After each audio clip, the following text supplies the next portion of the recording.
오늘 얘기할 주제는 삼성파업입니다. 그 삼성파업에 4만 명이 운집했다. 이런 기사가 떴네요. 네. 그, 자, 저는 삼성전자 노조의 총파업 움직임이 단순한 임금 협상이 아니라고 봅니다. 네. 이 사태의 본질은 삼성의 보상 구조를 넘어서 이건 대한민국 산업 경쟁력 자체를 흔드는 구조적 충돌이다. 이렇게 한마디로 평가가 되는 겁니다. 여기에 지금 상황을 반드시 같이 봐야 됩니다. 보시면은 이번 집회에 약 4만 명이 모였습니다. 이 삼성전자의 창사 이후 최대 규모라고 합니다. 노조가 이미 7만 4천 명 규모로 과반 노조가 되었고 법적 교섭 대표권까지 확보를 했습니다. 그리고 5월 21일부터 총파업을 예고를 한 상태인데요. 이거는 협상의 압박 수준이 아니라 실제로 생산을 흔들 수 있는 단계로 들어온 것입니다. 숫자를 볼까요? 자, 삼성전자의 지금 논란이 되고 있는 이 연봉, 성과급, 이게 지금 무슨 얘기인지 제가 한번 짚어보겠습니다. 자, 삼성전자 직원의 평균 연봉은 약 한 1억 2천만 원 수준입니다. 이제 여기에 목표 달성 성과급, 퍼포먼스 인센티브하고 영업이익 연동 성과급, 이거 이제 프로핏 쉐어링이라고 영어를 하는데요. 이게 지금 붙습니다. 그래서 이제 기본 급에다가 성과급하고 그 다음에 프로핏 쉐어링, 회사의 영업이익을 나누는 이렇게 세 구조로 이루어져 있는데 이 영업이익 연동 성과급, 프로핏 쉐어링이라는 것은 통상 연봉의 최대 50% 이내에서 지급이 되는 거고 평균으로 한 6천만 원 수준이라고 합니다. 그래서 잘 벌면 이건 많이 받고 못 벌면 줄어드는 이 전형적인 성과 연동은 구조죠. 그리고 이러한 삼성의 급여 체계는 보편적입니다. 예, 글로벌 회사에서도 보통 이렇게 많이 주고요. 우리나라 대기업도 거의 이런 식으로 운영을 합니다. 그런데 문제는 노조가 여기서 한 걸음 더 나아가서 영업이익, 삼성전자 전체의 영업이익의 15% 이것을 성과급 재원으로 쓰자고 요구하는 데 있습니다. 자, 여러분 이 영업이익의 15%다 이렇게 하면 금방 피부로 체감되지 않을 텐데요. 숫자를 한번 실제로 대입해 보겠습니다. 자, 증권가에서 추정하는 삼성전자의 연간 실적 기준을 적용하면 성과급 재원이 약 한 45조 원 수준입니다. 네. 이것을 단순히 반도체 직원 약 7만 7천 명 정도 되네요. 이렇게 나눠보면 45조 원을 약 7만 7천 명으로 나눠보면 1인당 한 5억 8천만 원 수준입니다. 그러면은 결국에는 1인당 평균적으로 5억 8천만 원을 받겠다. 네, 이런 얘기인 거고요.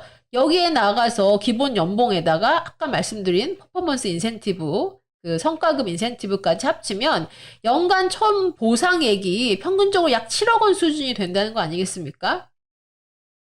대한민국 평균 근로자 연봉이 여러분 얼마인지 아십니까?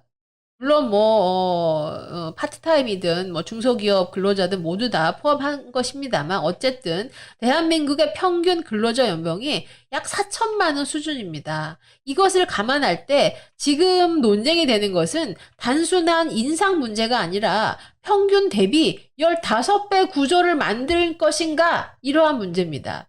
대한민국의 대기업의 직원들이 연봉 7억 원 수준 시대를 열 것인가 이러한 논의가 지금 일어나고 있는 것입니다. 네.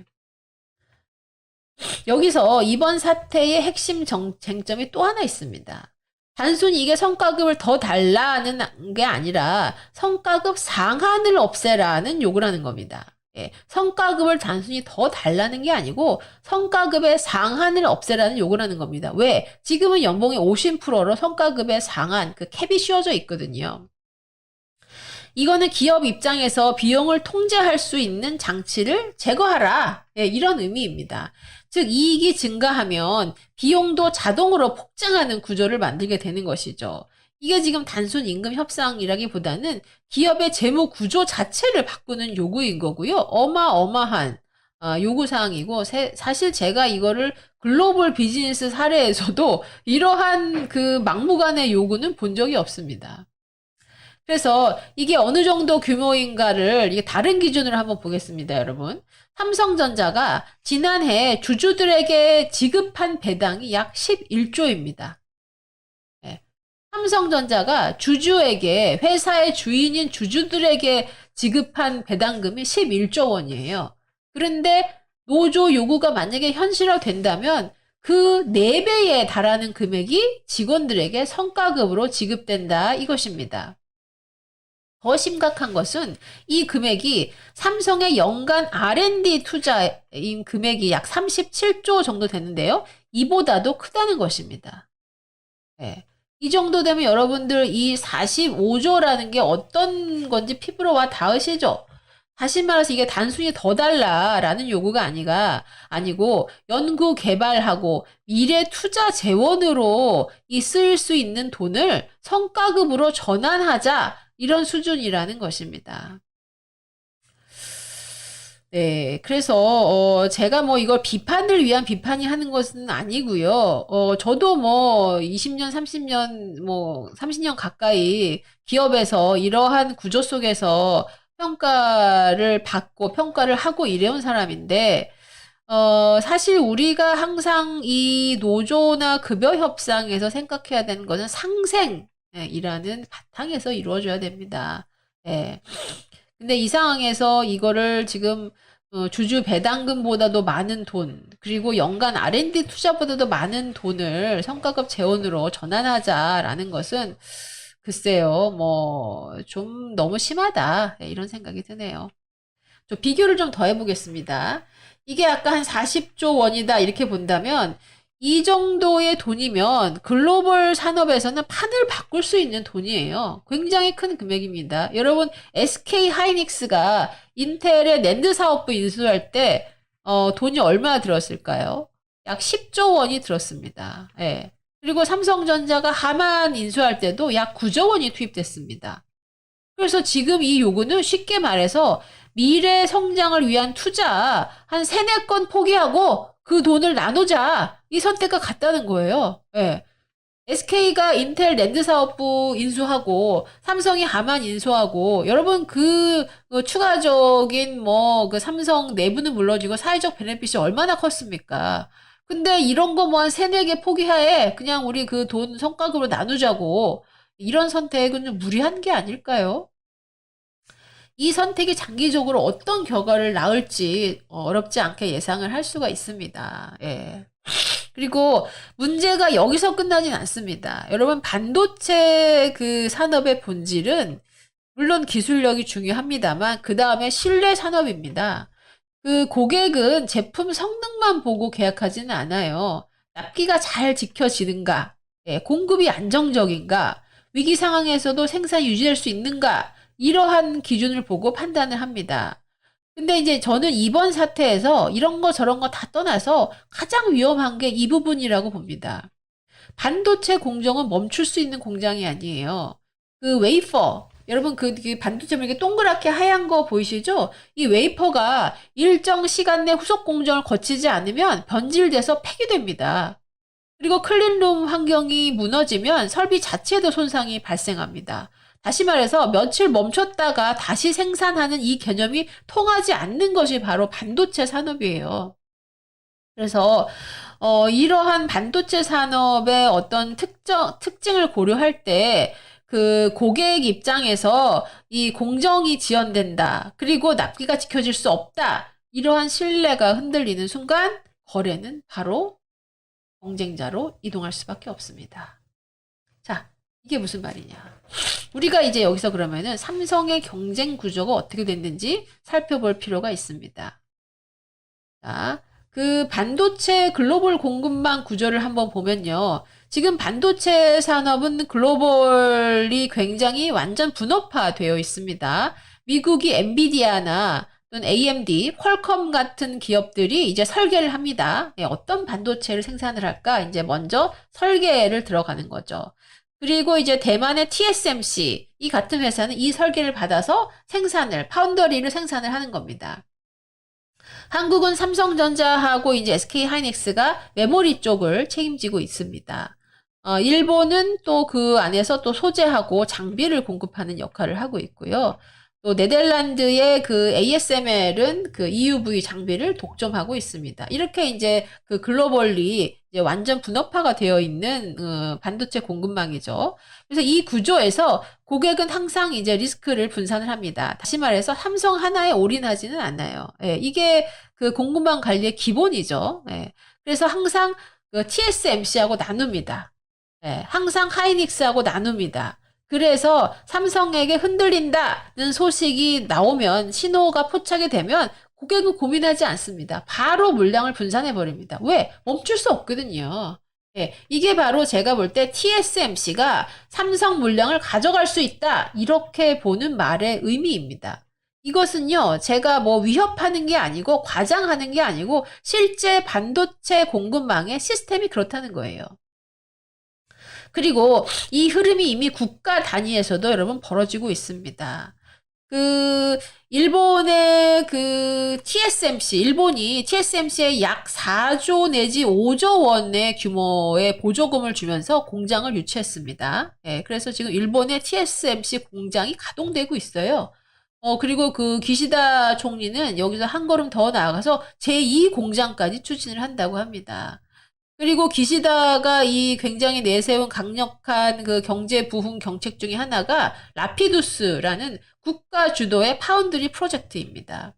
그래서 라피두스는 단순 기업이 아니에요. 이거는 일본 정부가 리딩을 하고 그 안에 토요타, 소니, 미쓰비시 같은 기업들이 함께 참여하는 국가 프로젝트죠. 예, 이 라피두스의 목표는 명확합니다. 첨단 반도체 산업을 다시 일본으로 가져오겠다 이겁니다. 사실 삼성과 SK가 이렇게 대한민국을 반도체 강국으로 만들기 전에는 일본이 리딩을 먼저 하고 있었습니다. 예, 그러다가 이제 그 TSMC하고 삼성, SK 하이닉스가 이제 치고 올라오면서 사실 일본 경제가 이렇게 침체된 원인에 그 반도체 산업의 침체도 큰 역할을 했는데요. 이제 그 기시다는 굉장히 여기 적극적입니다. 네, 기시다 여러분 미국에 가서 뭐 우리 트럼프 대통령하고 굉장히 즐거운 시간을 보내고 왔죠? 왜 그랬을까요? 자, 외교적인, 예, 외교적인 충분한 계산이 있었던 겁니다. 자, 그래서 일본은 지금 한마디로 국가 전체가 반도체 공급망을 다시 움직이기 위해서 정말 일사불란하게 움직이고 있습니다. 자, 그런데 지금 한국 어떻습니까?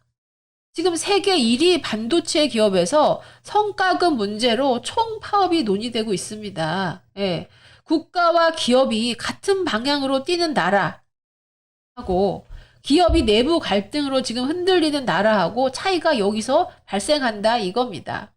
그래서 이 충격은 삼성의 그 기업 하나로 끝나지 않습니다. 삼성 반도체는 한국 경제의 핵심 엔진이에요. 반도체 수출이 흔들리면 협력업체, 2차, 3차 벤더들 많잖아요. 장비업체, 소재업체까지 연쇄적으로 타격을 받습니다. 그리고 이뿐만이 아니에요. 여기서 더 중요한 게 하나 있습니다. 바로 내수입니다. 여러분의 장바구니 물가입니다. 삼성전자 죄송합니다. 삼성전자 임직원하고 협력사 종사자들이 소비하는 금액은 이 지역 경제를 지탱하는 핵심입니다. 네. 그 공장이나 뭐 본사가 있는 것은 더 말할 나위도 없겠죠. 근데 반도체 경기가 꺾인다든지 생산이 줄어들면 가장 먼저 줄어드는 것이 소비입니다. 이거는 수출 문제일 뿐만 아니라 내수 위축으로 바로 연결이 되는 거죠. 그리고 뭡니까? 일자리 문제도 있습니다. 많은 사람들이 삼성은 잘 나가니까 괜찮다라고 생각합니다. 근데 여러분 이거 반대로 봐야 됩니다. 삼성 같은 대기업에서요, 비용 구조가 급격히 상승하잖아요? 가장 먼저 줄어드는 게 신규 채용이에요. 네. 그리고 그 다음은 협력업체 단가를 줄입니다. 결국 부담은 청년 일자리가 줄어들고 중소기업이 허리띠를 더 졸라매야 되는 그러한 상황으로 내려간다 이겁니다. 여러분 그 파급 효과를 생각하셔야 됩니다. 이게 지금 남의 문제가 아닙니다.